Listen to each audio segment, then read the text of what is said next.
Hello friends, welcome to fundamentals of education. दोस्तों, fundamentals of education channel में आप सभी श्रोताओं, दर्शकों एवं जिज्ञास पाठकों का हार्दिक स्वागत, वंदन एवं अभिनंदन करते हुए दोस्तों ले चलते हैं आपको एक ऐसी अवस्था जीवन में दोस्तों, शैशवावस्था, बाल्यावस्था, किशोरावस्था, वयस्कावस्था, प्रौढ़ावस्था, वृद्धावस्था, तमाम अवस्थाएं हैं। लेकिन जीवन का जो अनोखा काल है, जीवन का जो निर्माण का काल है, जीवन का जो फाउंडेशनल स्टेज जिसको हम कहें, जिसके ऊपर पूरा का पूरा जीवन का प्रतिमान, जिसके ऊपर आपका विश्वास की प्रणालियां, आपके आदत, आपके मूल्य और पूरा का पूरा अगर हम दोस्तों बात करें तो आपका मॉरल डेवलपमेंट अगर निहित है तो वो काल है चाइल्डहुड। इसे हम स्कूल गोइंग एज भी कहते हैं, इसको हम एलिमेंट्री स्कूल एज भी कहते हैं, इसको हम स्मार्ट एज भी कहते हैं, इसको हम डर्टी एज भी कहते हैं।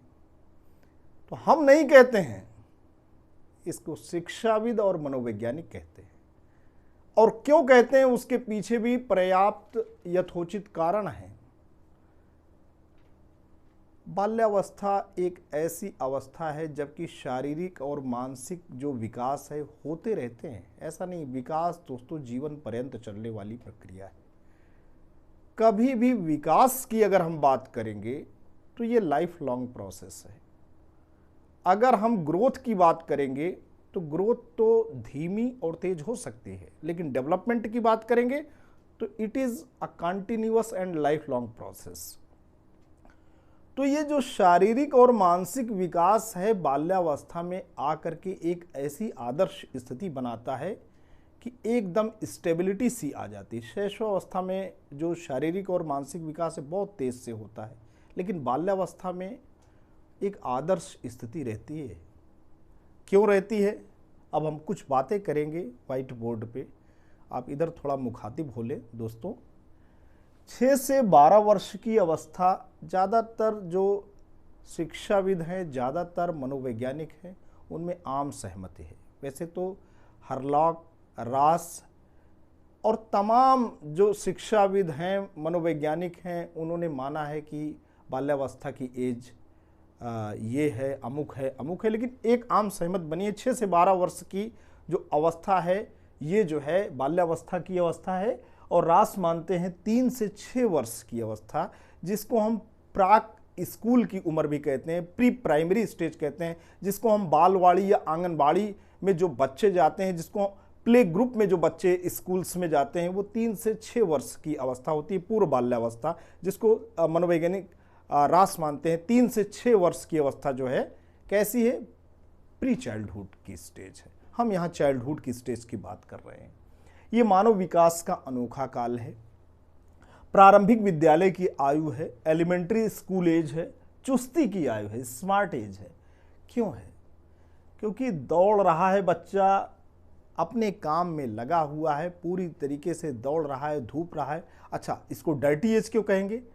क्योंकि अपने भावावेश में और अपने कार्य में इतनी तन्मयता, इतनी प्रतिबद्धता और इतने मज़े के साथ निमग्न है कि वो अगर प्लेग्राउंड में गिर रहा है, पड़ रहा है, मिट्टी से एकदम सन जा रहा है, तब भी मज़ा ले रहा है। तो वो एक प्रकार से अपने कैसे हम बहिरंग के को अच्छा बनाएं। शर्ट वगैरह अगर लड़ाई होती है तो आप जानते हैं शर्ट की पूरी बटन बच्चों की फट जाती है, तो भी वो हंसते रहते हैं। तो आप ये मान के चलिए कि अपने जो आउटलुक है उसके प्रति, अपने बहिरंग को सजाने में, संवारने में बहुत यकीन नहीं करता। ये अवस्था आएगी किशोरावस्था में। हम बात करेंगे एडोलेसेंस की स्टेज में क्या क्या कैरेक्टरिस्टिक आती है, इसमें एकदम उदासीन रहता है, इसीलिए इसको डर्टी एज भी कहते हैं। ये समूह की आयु है, गैंग एज है। इसमें लड़के और लड़कियां आपस में एक गैंग बना लेते हैं, एक उनका ग्रुप फॉर्म होता है। ग्रुप के अपने नियम होते हैं, प्रिंसिपल होते हैं, गाइडलाइंस होती हैं। उसी ग्रुप में कोई बालक या बालिका प्रवेश करता है और सभी अपना अपना ग्रुप बनाए रहते हैं। कक्षाओं में आप विद्यालयों में देखते हैं कि इनका ग्रुप बना है, मॉनिटर का एक अलग ग्रुप है। तो एक विशेष प्रकृति के बच्चे हैं जो पढ़ने में भले तेज ना हों, लेकिन खेलने में, कूदने में, दौड़ने में, धूपने में, मार करने में बहुत तेज होते हैं, उनका दोस्तों एक अलग ग्रुप रहता है। तो बाल्यावस्था की जो उम्र है वो गैंग एज है, और जो सदस्य जिस विशेषता के होते हैं वो उस ग्रुप में शामिल होते हैं, और उनके जो नियम है, निर्देशन है, उसी के तहत वो कार्य करते हैं।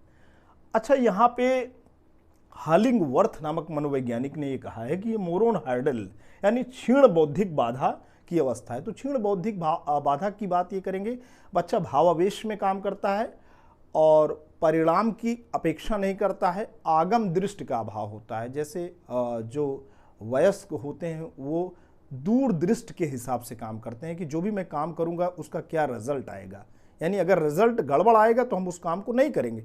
बच्चा ऐसा नहीं सोचता, अपनी नाक के ऊपर नहीं सोचता है, वो भावावेश में काम करता है और रिजल्ट को सोच करके काम नहीं करता है। इसीलिए इसको क्षीण जो है बौद्धिक बाधा की अवस्था भी कहा गया है। आगम दृष्टि का अभाव होता है। शैक्षिक दृष्टि से बाल्यावस्था की अपेक्षा अन्य कोई अवस्था जीवन चक्र में महत्वपूर्ण नहीं है।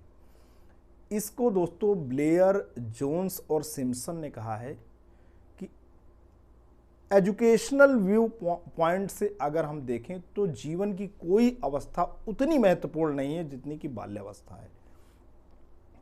क्योंकि ये बच्चा जो है बाल्यावस्था में जैसे ही स्कूल में आता है तो वो परिवार का सदस्य है, स्कूल का सदस्य है, समाज से अंतःक्रिया कर रहा है।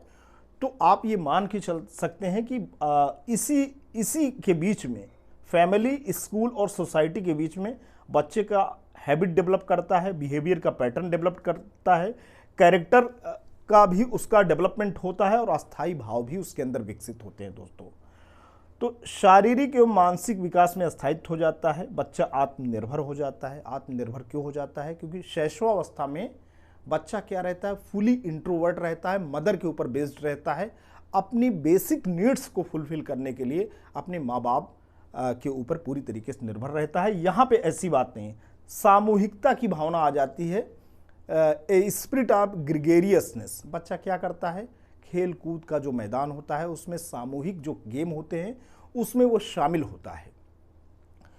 तो हम दोस्तों ये सब पहले आपको कैरेक्टरिस्टिक बताएंगे, उसके साथ साथ इसके शैक्षिक निहितार्थ भी बताएंगे। जिज्ञासा की तीव्रता हो जाती है, बच्चा अब क्या है मैं नहीं विश्वास करता, क्यों है मैं भी विश्वास करता है। उसके अंदर कलेक्शन की टेंडेंसी होती है। बच्चा आप देखते हैं कंचे को इकट्ठा करता है, गुड़िया जो है, जो बच्चियां हैं गुड़िया इकट्ठा करती हैं, बच्चे गन वगैरह इकट्ठा करते हैं, या अपने रुचि की चीज़ें जैसे कार हो गया, मोटरसाइकिल हो गया, या कोई भी चीज़ें हैं वो संग्रह की वृत्ति होती है। तो सामूहिक एवं नैतिक विकास इसमें होता है, और सामूहिक और नैतिक विकास जो होता है उसका जो आधार होता है प्रशंसा एवं निंदा होता है। और इसमें जो सेक्स इम्पल्स होते हैं यानी काम की जो वृत्ति होती है वो डोरमेंट होती है, वो प्रसुप्त होती है, सोई हुई होती है। तो संवेगात्मक विकास का ये अनोखा काल है, कोल एवं ब्रूस ने दोस्तों माना है। अब हम शिक्षा की अगर हम बात करें तो जिस तरीके से विशेषताएं हैं वैसे ही आपको शिक्षा देनी होगी। अब बच्चा जो है विद्यालय परिवेश में गया है तो शिक्षा का प्रतिमान दोस्तों ऐसा होना चाहिए, शिक्षक के द्वारा कुछ इस तरीके से जो प्रेयर है, जो योगाभ्यास है, विद्यालय में ऐसे वातावरण का सृजन किया जाए कि बच्चे के अंदर अनुकरण के माध्यम से आत्मनियंत्रण, सहानुभूति, परानुभूति, इन सब भावों का विकास हो।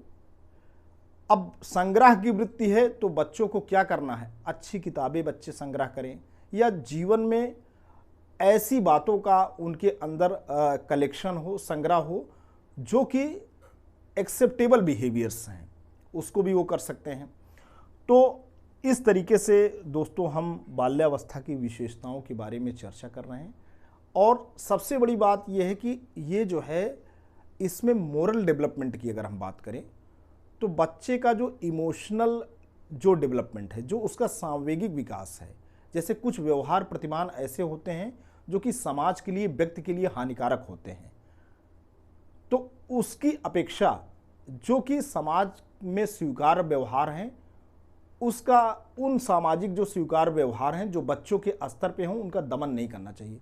कोशिश ये करना चाहिए कि बच्चों को ज़्यादा से ज़्यादा पढ़ने का अवसर दिया जाए, बच्चे को ज़्यादा से ज़्यादा एक्सपोज़र का अवसर दिया जाए, क्योंकि बाल्यावस्था में भाषाई क्षमता का विकास बहुत तेज होता है और ज़्यादातर गर्ल्स में ये क्षमता ज़्यादा होती है बॉयज़ की तुलना में। तो उनको दोस्तों लाइब्रेरी का जो है, एक समृद्ध लाइब्रेरी का जो है एक अवसर देना चाहिए, जहाँ बच्चे कहानी को पढ़ सकें, कहानी को सुना सकें, वाद विवाद कर सकें और कुल मिलाकर के खुद को एक्सपोज कर सकें। बाल्यावस्था में विद्यालय की संकल्पना महत्वपूर्ण है। शिक्षक जो हो आदर्शवादी हो, शिक्षक बाल मनोविज्ञान का ज्ञाता हो, शिक्षक की शिक्षण विधि ऐसी हो कि बालक से प्रेम करने वाली हो, उसके संवेगों को अभिव्यक्त करने वाली हो, बच्चों को स्वीकार करने वाली हो, और विद्यालय ऐसा होना चाहिए कि बच्चा अपने माँ बाप को भूल जाए और विद्यालय में ही रमा रहे। तो दोस्तों, ये जीवन का अनोखा काल है, जीवन निर्माण का काल है और बहुत ही खूबसूरत जो है जीवन का ये कालखंड है और इसमें विद्यालय की जो आवश्यकता है बहुत ही ज़्यादा आवश्यक है। और मैं आज इतना ही फंडामेंटल्स ऑफ एजुकेशन में चाइल्डहुड की स्टेज आपको बताया, शिक्षा के कुछ प्रतिमान भी बताया। आशा करता हूँ आपको अच्छा लगा होगा। यदि अच्छा लगा है तो आप इसे लाइक करें। Thanks for watching and listening. This is Ajay Prakash Dubey signing off.